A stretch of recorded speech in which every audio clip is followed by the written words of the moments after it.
Totoro, Totoro, Totoro, Totoro. This here's some weird ass shit. Okay, this is the Muckraker Politics Podcast, and I'm Julius Chambers. That's John Rourke, and who are you again? I'm Medius Fufetius. What the King hell of is that? Alba Longa.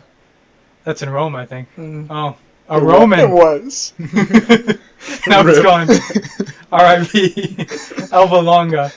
2000, circa 1980 something. Okay. So, for this podcast today, we're going to talk about a few interesting topics. So the first one is politics, which has been a little bit crazy lately, on the world scale at least. So, have you guys been hearing about the Brexit disaster? That's some weird ass shit. So the Prime Minister of Britain, Theresa May, she actually in 2016 was a Remainer, which is someone who supported staying in the European Union. And the opposition leader, Jeremy Corbyn, is like this old-style socialist. And he was actually in favor of leaving the European Union, which a lot of liberals oftentimes are for neoconservatism these days. But Corbyn's position has always been a bit anti-colonial. Like he wants control of the British, more control of the British central bank. And he also supported the decolonization of Britain and the surrendering Northern Ireland over to Ireland to back a united Ireland. So his position as a socialist who is sort of anti-American is, as I said, anti-colonial. So it's his economic policies are a little bit like AOC in the U.S., but he is this old-style socialist who actually wants an end of the European Union because he doesn't actually want a European empire. And that's kind of an interesting thing. So he wasn't the one who actually kind of launched the whole Brexit. No, yeah, the Prime Minister of the UK, David Cameron, he actually launched the whole Brexit referendum thinking that people weren't actually going to vote for it, but he wanted to. A lot of the people who post after communism ended, a lot of there weren't really very many issues for the conservatives to go radical on, so they went radical on Europe, to give Britain more control of its own destiny, and get out of the European Union and blame the European Union for most of its problems. And the European Union is very anti-democratic, so it does need to be reformed. But this actually relates a lot to Alexander Dugin, the Russian geopolitical scholar.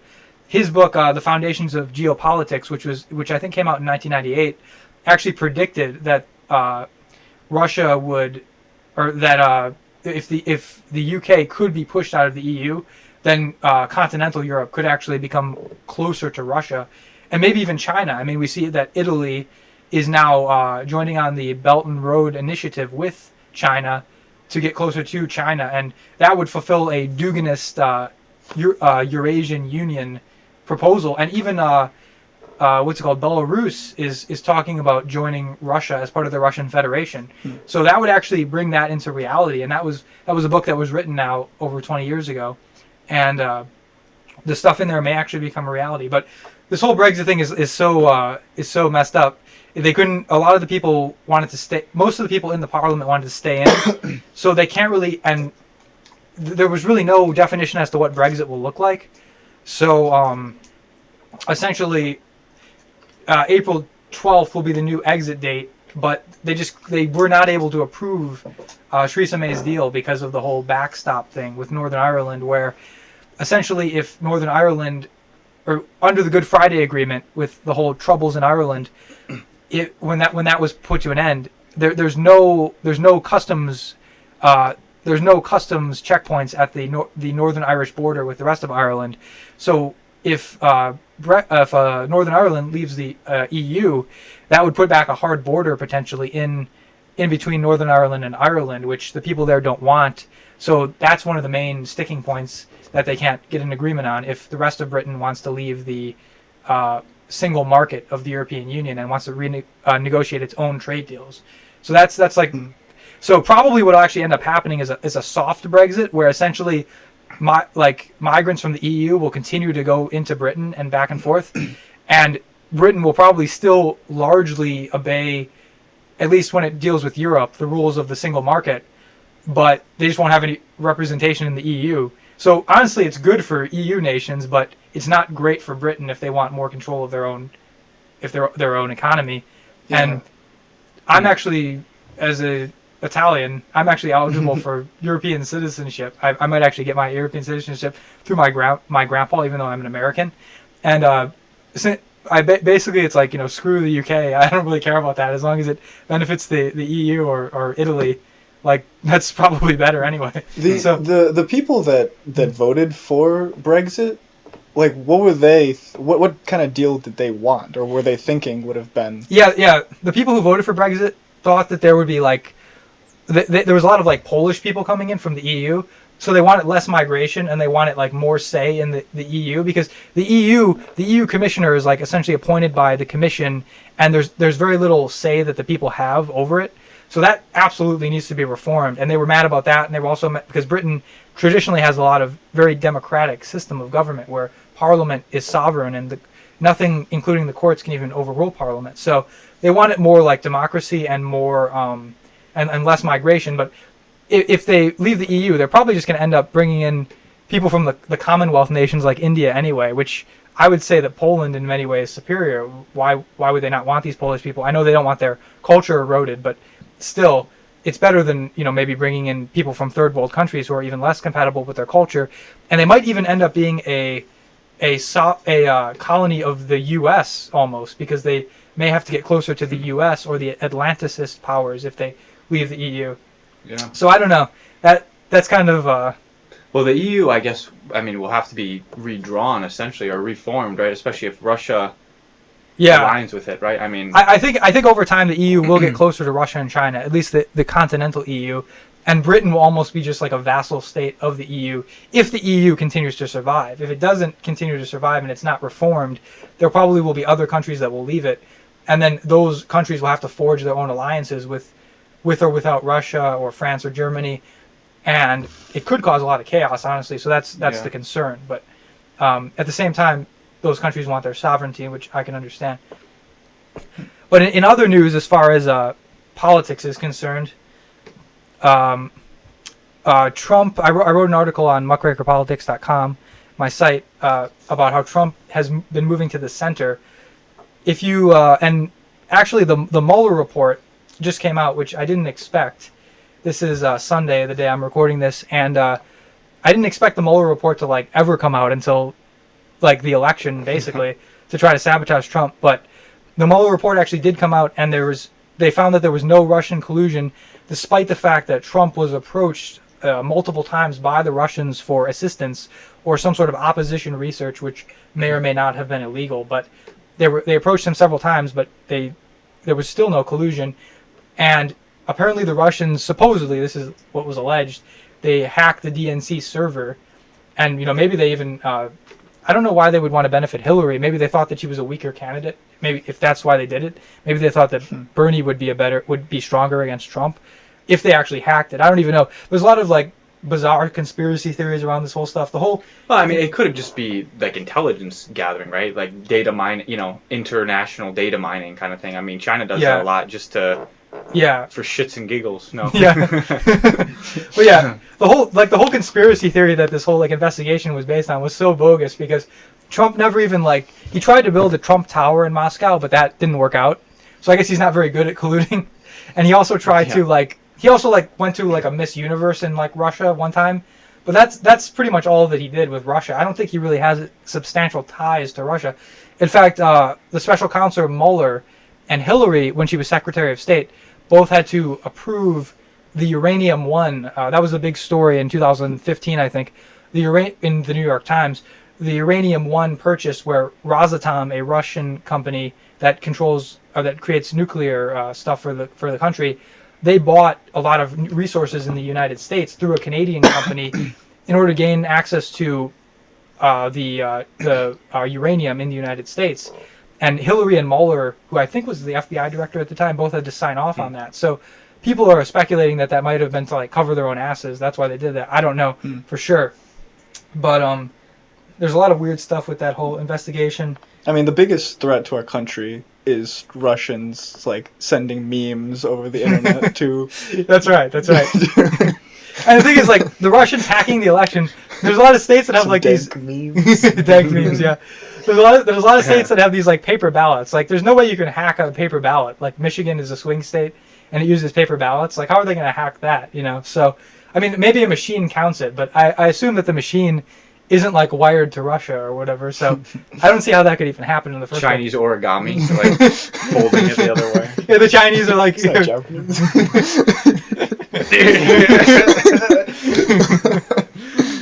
But anyway, despite the fact that Trump has been cleared, I kind of wrote in an article that Trump may still be sunk anyway, because essentially he hasn't really delivered a lot to his base.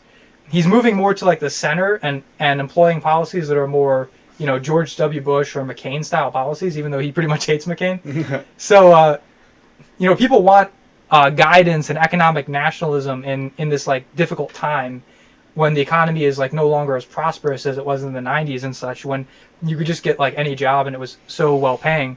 In this sort of gig economy, people want more economic nationalism, more protection of American companies and American workers, just like China has been doing for quite a while now.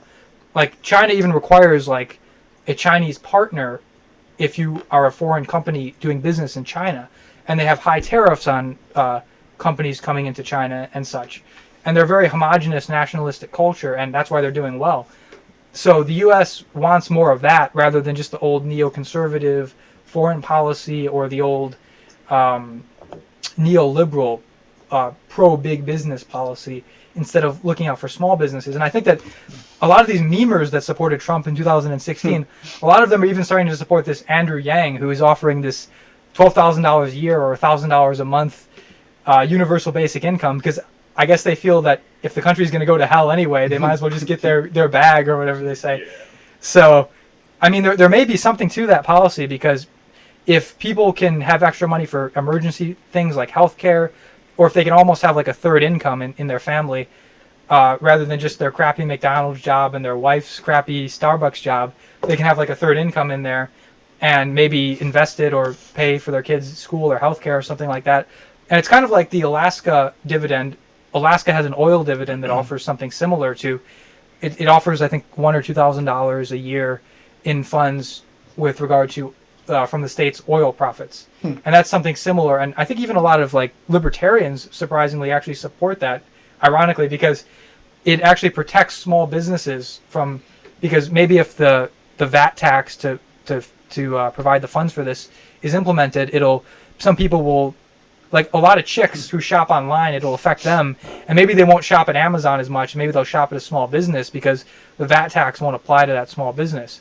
But it'll essentially be like anyone who spends a lot of money online would be contributing to this fund, and then it would be redistributed to everyone. So if you're a cheapskate like me, I guess it benefits me because I don't spend anything online. So essentially, I would get this money for not doing shit. Well, the chances of Yang getting elected are what, like? But yeah, the chances of this guy, that's a good point, getting elected are probably not at all high. But it's just showing that the Trump base is eroding, because Trump hasn't really delivered on his economic policies. And supposedly only like 20 miles of wall have even been built. And now the memers are also saying that they're using the term MAGA, make Israel great again. Because as that Muslim woman in Congress, Omar says, you know, there is a significant, I mean, it's not the only special interest group, but Israel does have a significant influence on policy. And Trump really hasn't brought the troops out of Syria, so because he even said we need to leave the troops there to protect Israel. And I mean, as much as Israel, I don't really have a problem with them having their own country, their own state, but as much as Israel is, I'm fine with it. We shouldn't be using, you know, billions of dollars in money just to protect them. And you know, the U.S. foreign policy is just so reckless these days. Like, destabilizing all of these countries in the Middle East is going to make it worse for Israel and worse for the world if Syria collapses or Iran collapses and ISIS gets in instead. It's just kind of nuts. So at this point, I don't know if Trump, his chances of winning are looking kind of slim, because he's moving to the center in an area that isn't even popular as far as the center is concerned.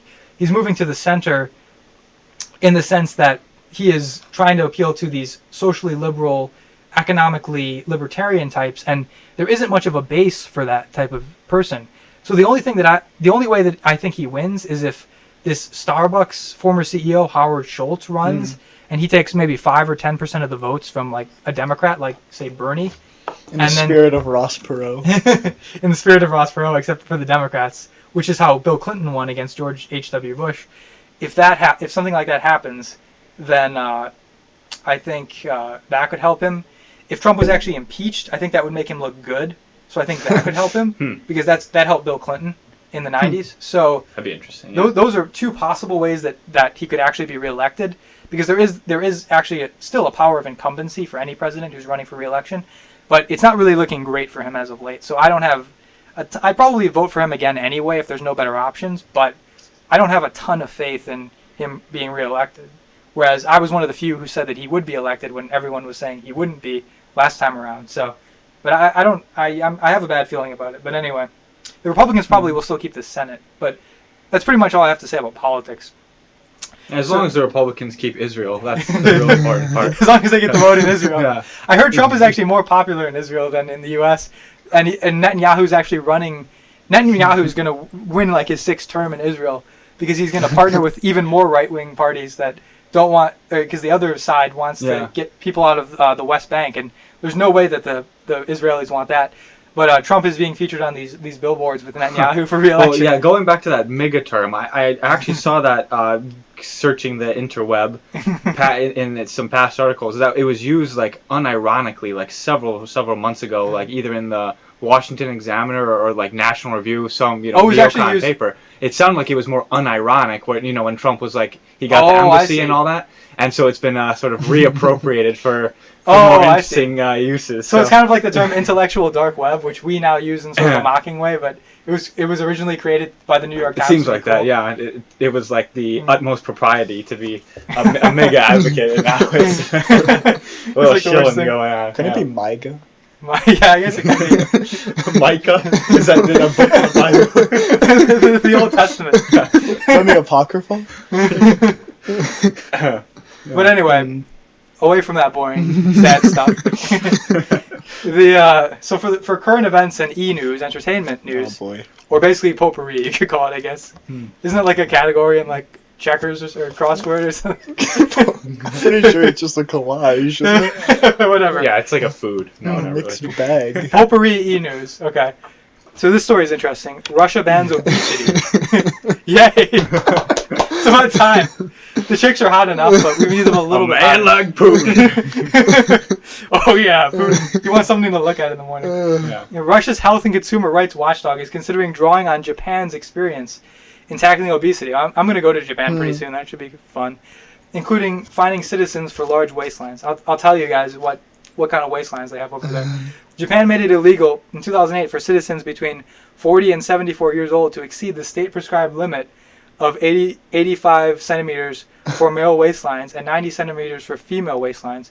So instead of like state-sponsored like homosexuality or state-sponsored whatever, it's state-sponsored health or state-sponsored thinness or state-sponsored bulimia. Well, it's not like you're measuring the circumference of your biggie soda drink. You're actually measuring the circumference of the vat that's going to hold that drink, which is like the ultimate receptacle. The ultimate receptacle. Well, yeah. But what about? I mean, Japan must have some sort of thing for sumos, right? Sumo wrestlers. Yeah, they must have an exception or something, right? It's like a cultural thing. You can't go around like banning sumo wrestlers. They're like moed in. I don't know. How do they get around that? That's a good point.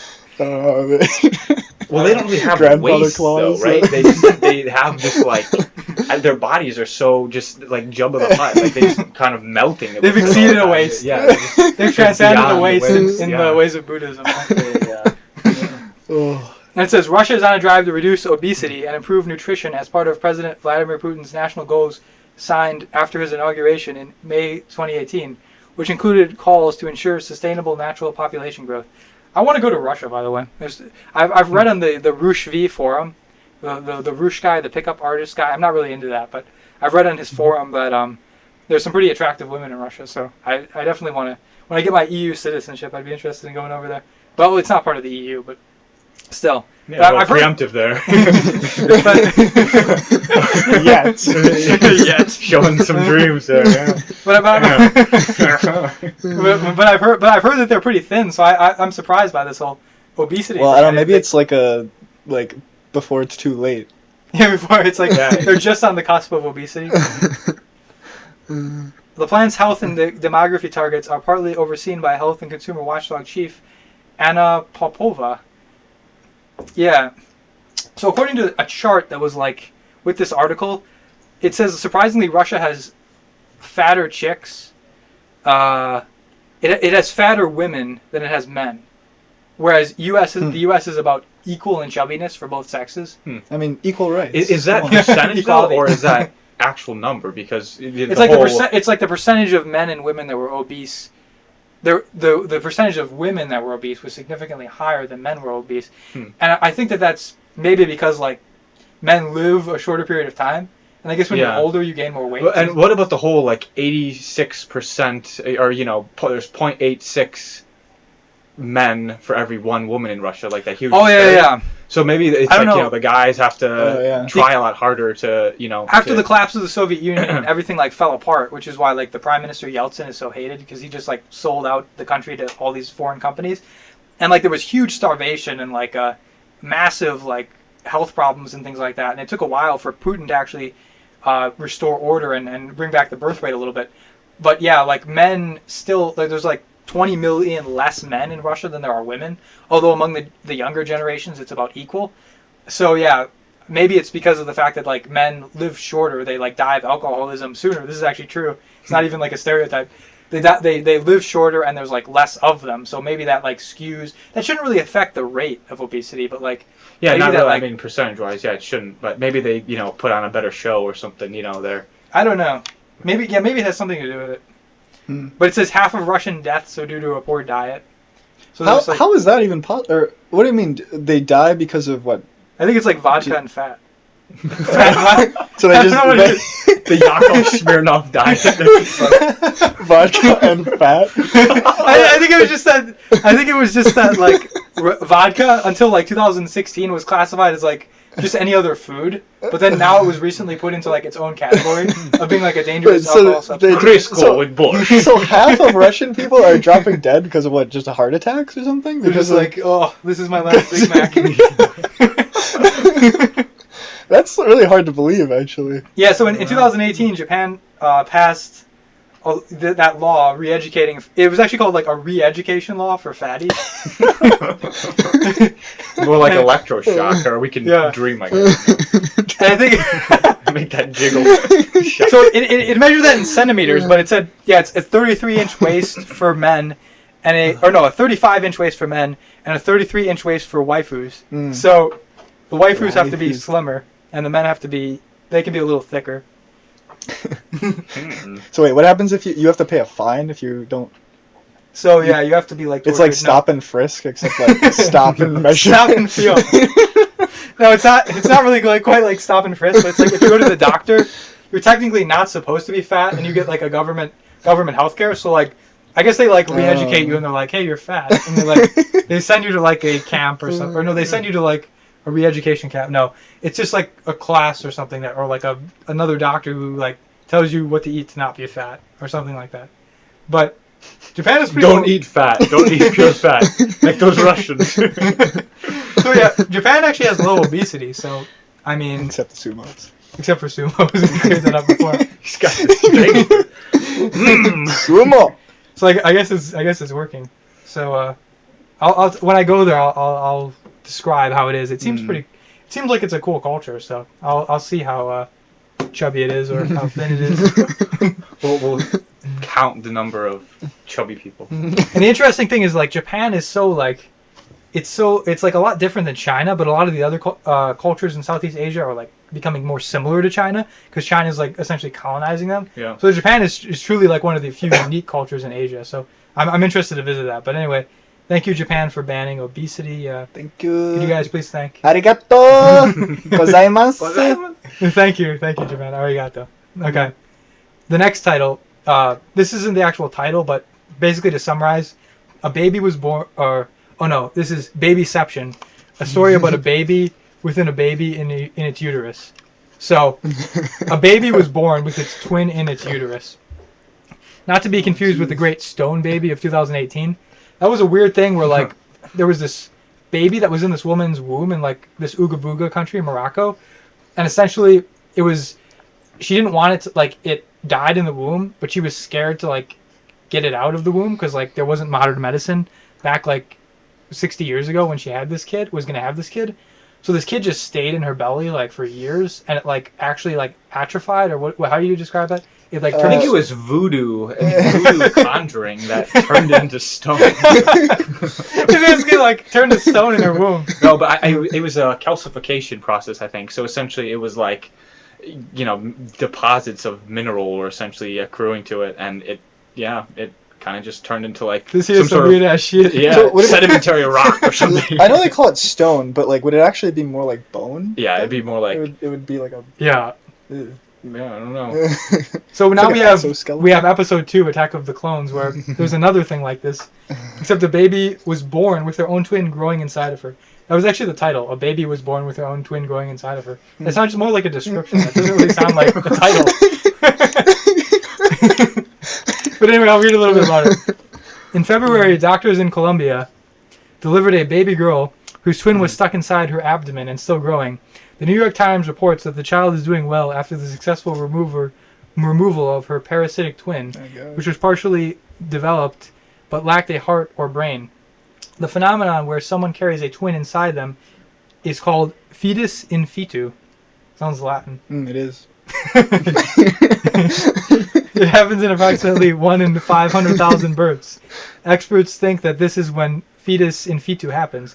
If two halves of a recently split fertilized egg are too close together when they start folding, one can get scooped right into another. One thing we do know is that it's possible for a fetus to absorb multiple fetuses. Really? Consider first how rare it is for a fertilized egg to split into more than 2 developed embryos. Identical triplets occur in about 20 births in a million. So it's even more, what are they saying? It's even more rare for identical twins to happen? Well, so this is essentially the ultimate anchor baby. I mean, it just keeps sucking up additional feti.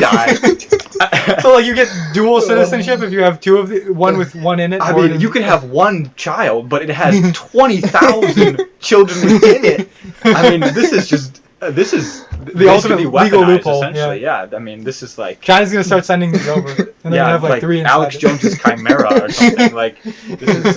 Well, I guess they're saying, like, it's already rare. Fetus and fetu! It's already rare for you to have twins, even. So, like, the fact that you have almost sounded twins like it in said. this way. It almost sounded the way it was written. It was saying it was more rare to have twins than have this happen, but... no, it was 20 in a million. No, this is yeah, 1 yeah. in 500,000. Okay. No, but all you need is one, though. One of these to happen, and you're in. I mean, you could repopulate the Jackpot. U.S. Just, you know. You could repopulate This all is bizarre. civilization. Like what? A child arrived just the other day. Inside of a child that arrived just the other day. It just keeps coming up. Yeah. Stone in the womb. It's not okay. No, that's the other story. Away from Yeah. these babies. I mean, I've I've already heard seen- kidney stones, but not. Yeah. I've already seen Boss Baby and it sucked. I'm tired of this crap. A Netflix original. Oh no, there's a show I think on Netflix. Oh, The jeez. Boss Baby show. Is that Really? I don't know. Boss Baby Adventures. I hope I made that up. That leads well into the next topic. Shows and movies.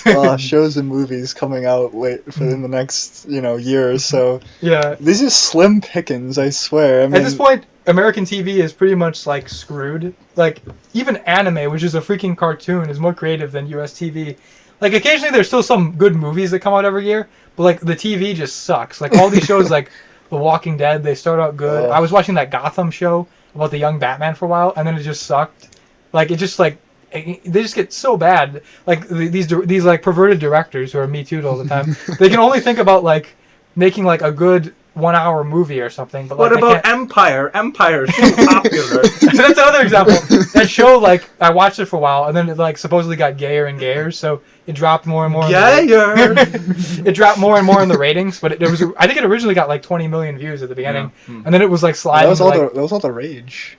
and that's why that guy had to like claim that he was a victim of a hate crime, that Smollett guy, because essentially the show was dropping in the ratings so much. But again, like all these shows start off okay or decently, and then they just get shittier and shittier in terms of quality over time. Yeah. So yeah, I mean, pretty much the only thing on the radar right now that's worth watching for TV is maybe Stranger Things. The new trailer came out the other day. I mean, the first season was great. The second season was good to the extent that it was. I don't even remember it. It was so unmemorable. And the third season is probably going to be good to the extent that it's an extension of the second season, which was an extension of the first. So yeah, like those babies. Are you talking about? A baby and a baby, a season and a season. I don't know. I mean, but yeah, honestly, like I would invest in like possibly. This isn't financial advice, but. Disclaimer, please don't. I think I have to say that. Like, everyone on YouTube says that. I think it's because they just don't want to get sued. Yeah. But like honestly, like any gaming company, like for instance, like Sony, I think will actually have somewhat of an upside because like I would honestly rather just play some of these games than like even watch these shows because like I've been playing that game, The Witcher, from like it's already a few years old, but like playing that is honestly more fun than playing like than like watching a TV show. To be quite honest with you. I mean, I guess to the extent that they're turning games into shows, and they're literally turning The Witcher into a TV series on Netflix. I mean, and like a lot of these Netflix originals suck too. Like I honestly think Amazon Prime, even though I hate Amazon as I like their service, but like I hate them as like a monopoly. But like they honestly like have better quality probably than Netflix at this point. But Netflix is actually making The Witcher into like a show with Henry Cavill, who's like the Superman guy, and I think like the other people in The Witcher, like the people who are playing Yennefer, and like I think she looked like an Asian woman or so. Like I don't know, she didn't really even look like Yennefer. And Ciri, that's the other one. The woman who's playing Ciri looks nothing like her either. So I feel like I think they got like American actors or British. Everything always has to be British nowadays. But like the Witcher was made in Poland, and it's supposed to be like that Eastern European power, that Eastern European supremacy. So they should have had those babes in there instead of like these people who don't look like them at all, really. Yeah. Mr. Fafetius. So what did they have in your day? What did they have in the early days of yore? Angelongoria, wherever you're from. On the Latium Plain, or whatever. We just had to watch like carvings on the walls. I mean, like... The Horatii, I assume everyone was painting that picture. We just had the gods who were always just like sleazing around together, and that was just exciting. That's just like the current Hollywood. Yeah, I mean, I hope you didn't have those like dicks like in Indian like temples. The Kama Sutra. It's a great book. Who said that? Oh, there's like that sculpture of Venus that like is the easiest thing to me too because it has no arms or like head or anything. It's literally just the tits because it's that. I assume they didn't carve it like that, but you never know. But like it just cannot protect itself at all. But that's Greek. But yeah, I mean whatever, same thing I guess. Venus D, I'm all alone. Yeah, I know.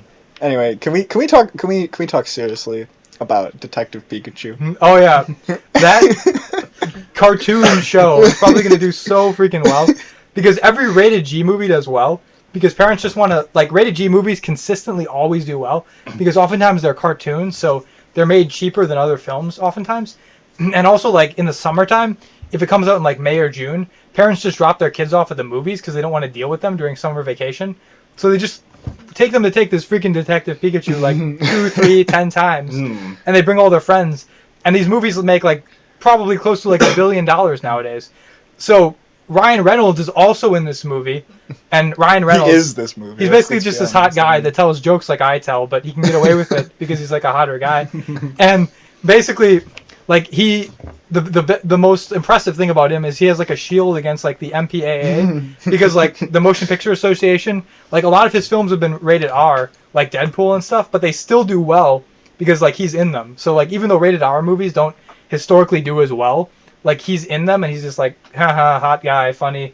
So like he just does like so he still makes like $1 billion off of his movies. They literally tried to make him not hot for Deadpool by like destroying his face, and they injected cancer into his face. Yeah, they made him ugly, and he was still hot.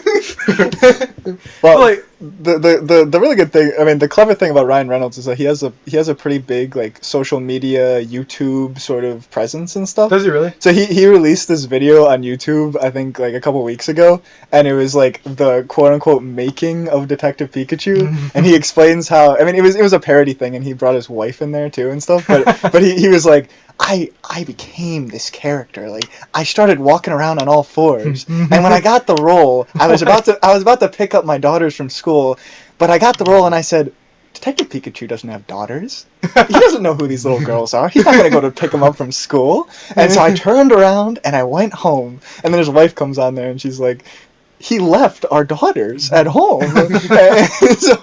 so he has like basically made his own brand. And all the women are like, child neglect. He's handsome. I want to try. Who's his wife anyway? I don't really know who she. Blake Lively, right? Isn't she? Oh yeah. Oh, right. The ice Germanic queen, or like this like whitest of white women. The Sisterhood of the Traveling Pants, in fact. I believe so. The goddess of goddesses. But yeah, this movie is going to probably do so well, not only because of kids and because of Ryan Reynolds fans, but because, I mean, just like any person over the age of like, or under the age of, maybe 30 has played probably a Pokemon game or something, starting with like Pokemon Red. Well, Medius, you're like, I mean, yeah, we used to catch the Pokemon on the plains of battle. The Roman gods. Pokemonus, Pokemani. It's Latin. So it's gonna make a shitload of money because it's rated G. It's coming out in the summer. It has Pikachu in it, and it has Ryan Reynolds in it. I don't even know if they picked any other famous actors for this thing. Mark Wahlberg has to be in this. He's like, this is Ted 4. So basically it's gonna, even if it has no plot whatsoever, even if Pikachu just rides around on the ground for the whole movie, it's still gonna do well. I can guarantee it. Yeah. But yeah. Well, there's that. And then there's a new John Wick too, which is just like John Wick 3. Or no, well, I meant 2 isn't also, but yeah, John Wick 3 or whatever it is. At this point, I thought it was John Wick 4. I think I only saw like 2 of them, but I guess there was. I thought I missed one, but I guess I didn't.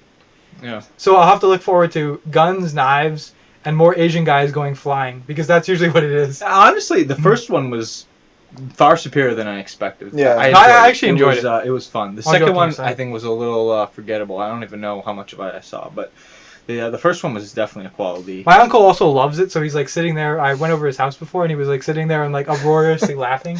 He has this very distinctive laugh. He's like, ha ha ha! John Wick! Ha ha! Oh, he shot another one. He got another one. But I mean, is this Baba Yaga? He gets to take a break from like his banking job. I mean, And just be like, what's his name? Mayhem from the Progressive commercials was in the original John Wick. He was like a henchman to the, that's really weird, the father of like the guy from like that. What is it? Allstate? I'm pretty sure he still had that bandage across his eye. Yeah.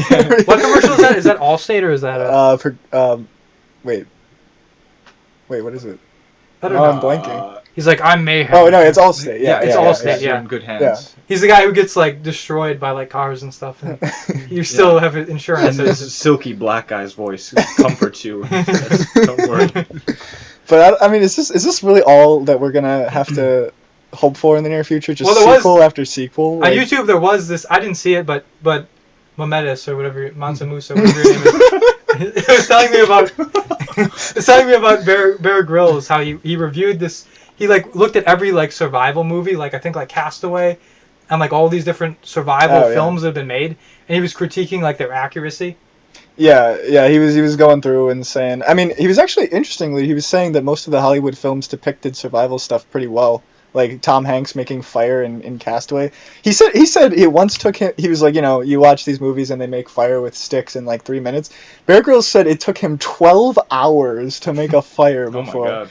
That's ridiculous. I thought he just had like some dude come in and like rub sticks together and like till his hands were raw, and then he's just like, I made it. Well, I guess he actually does some of the fires himself. I mean, I like Bear Grylls. I mean, I like him personally. He seems like a good guy, but like I don't know. Like I really am a fan of that show. Honestly, I think I watched the entire series, like the entire Man vs. Wild, like 2 or 3 times, like over and over again.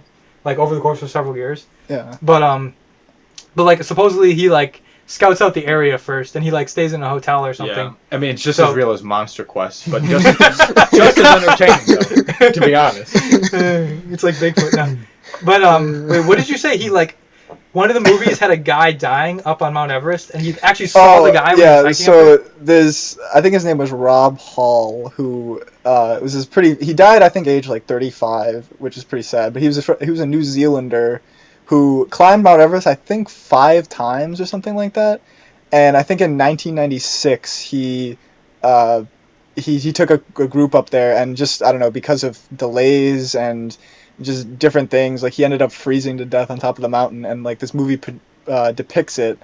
And Bear Grylls was like, oh yeah, so I climbed Mount Everest a couple years after Rob did, and he's like, we actually saw him up there, and you're just kind of like, oh, like they said hi, or he passed by, but like no, he saw his dead body preserved in the snow. I mean, no, you don't want to be saddled with more weight, I guess, if you're going up or coming down, so you just kind of. I drank Rob's pee. Pass by and a pesicle. Yeah. Oh God. That's very disturbing. That's very sad. Yeah, that's so. Yeah, he said he was crying throughout the whole movie because like. Oh my God. Once you've actually been through that stuff. Yeah, that's pretty terrible. You can't even really imagine. But holy crap. Well, I climbed a mountain like that one time. It was a horrible experience. Maybe not that bad, but we climbed a mountain together. No, and it was like so horrible. It was like it wasn't even that big, but it was like an extremely windy mountain range. So like, I thought I was screwed. But I don't do cold anymore. Yeah, I've never even eaten a popsicle since then. That's not true. But anyway, the only other movie in 2019 that I think we can look forward to is this like pretty bad looking new Toy Story movie. Would you agree? Like Toy Story 1, 2, and 3 were pretty good, but like this new one, basically Where's plot... Ryan Reynolds when you need him? That's what we're wondering here. I mean, it's still going to do well because it's rated G again. It's a cartoon, but the thing is, it looks so bad. Like it's fallen a long way from like to infinity and beyond. It's fallen beyond infinity. Gone the other way. Yeah, and it's like basically like, who is it? Andy's like kid or something. Alright, so sorry, spoilers. End of Toy Story 3. Andy's a black girl now, right? From what I see. Like, whoa! But end of Toy Story 3, they end up with this girl who Andy goes off to college, and he passes on his toys to this little girl, and like you're like, oh, that's a fitting way to wrap things up. The cycle will continue, but no, corporate greed. And so yeah, now this new one's about. I don't know. I don't even know what it's about watching the trailer. There's 3 different threads. Like one is this girl makes a toy, makes a spork into a toy. Yeah, it's like this plastic shitty spoon with eye sequins on it. And just like, I don't know, the way they're talking to this thing, it's just like autistic it's like retarded or something. It's so sad. It's like Frankenstein too, because it's like it doesn't know. It's like going through this existential crisis if it's a toy or an eating utensil. Like this is supposed to be a kids movie. What? Like, I don't know. It's one thing if you kind of intersperse little things for the parents to enjoy, like little clever quips or something. It's another thing to have like disturbing sort of philosophy into. I don't know. So this movie's bizarre. On top of it, they're like going to a carnival or something, and it doesn't look good. I don't know. You can watch the trailer. The manga was way better. Yeah. The sub is better. Yeah. Arigato spoon. I mean, besides that, like, I mean, the pickings are pretty slim for the next probably few years. I mean, we got a remake of Hellboy. We got a remake of Pet Sematary. Really? We got Dumbo by Tim Burton because that's the Lion King live action, Aladdin live action. We got a new Avengers movie. But how could the Lion King be live action unless you have actual lions in it? Oh my God! I don't know. Like it's technically not live action. It's animated. It's just like again, more 3D cartoon. Yeah, I know. Jeez. So Soon, I mean, who was it? The actress who died from Star Wars. What's it? Carrie Fisher. Carrie Fisher, I mean, they're just bringing her back all the time too. I mean, it's live action. Live action Carrie doesn't Fisher. even have to be alive. So it means neither alive nor necessarily action. Well, the action is done by cartoons. Some action is being done. Doesn't have to be cool. It just has to be some action. Yeah, I want to see a movie with John McCain and Ryan Reynolds. That would be Because that would go along the same lines. great. Another Men in Black movie, another Godzilla movie. Oh, Elton John biopic. Blue Jean Baby. Make a movie, baby. We've been guaranteed the sultriest of gay sexy. Thank God. What is this, PG? No. Yeah. I mean, I don't know. I wish someone would just make a superhero movie. Like, Please. I've never made one of those. It's been a long time. I don't know. It's been about 30 seconds. Yeah. Superman Pikachu? Literally, the only movie, in all honesty, that actually looks decent coming out is a biopic about J.R.R. Tolkien. Really? Which I'd be interested in seeing that. is, I mean, I don't think, I mean, a lot of people know about. Did they make him a lesbian in that one? He was obviously gay. Lena Dunham, please. Please let it be Lena. But I mean, yeah, I don't know. People know about the Lord of the Rings, but they don't really know about his life. I mean, this guy was probably one of the greatest linguists that ever lived. Like, That's true. making up, I think, 5 original He was an elf. languages or something like that. He could spit verses like it was nothing. He's like a rapper. Before it was cool. Oh, that actually reminds me. They're making a, I think it's, is it Amazon Prime? I think they're making a Lord of the Rings series. Really? I think it's one of the most expensive series that are ever Really? ever to be made or something. They're just remaking it again. Wow. Yeah, but it's actually going to be a TV show. So they can again, No, I think that's already out. Oh no, that was Jeremy Clarkson. Yeah, he looks like an orc. Again, I'm skeptical of US TV. I mean, any TV show. I mean, the one thing about Amazon Prime is that like it will look good, even if it will look beautiful. But It'll be in a nice box with like a blue wrapping on it. Yeah. Even if it's a pile of shite. But then you realize that's botulism that provides the plastic surgery. Yeah. So then Megan Fox has made her career like acting alongside imaginary things like Transformers and Teenage Mutant Ninja Turtles. Like, she should be. What happened to She her? should be signed on to like go along with orcs. I heard she was hosting like a wolves conspiracy theory thing, like recently, Oh yeah. With Alex Jones. calling, "Do I have a brain or not?" It was like an Alex That would be Jones type great. thing. Or talking about UFOs or something, or like cryptids. Crazy and the Beast. Or... Hey Megan, buy some of my iodine powder. It drops. Promo code Yeah. iodine. Not too much promotion here. No. What is this? Is this like a studio or something? Yeah.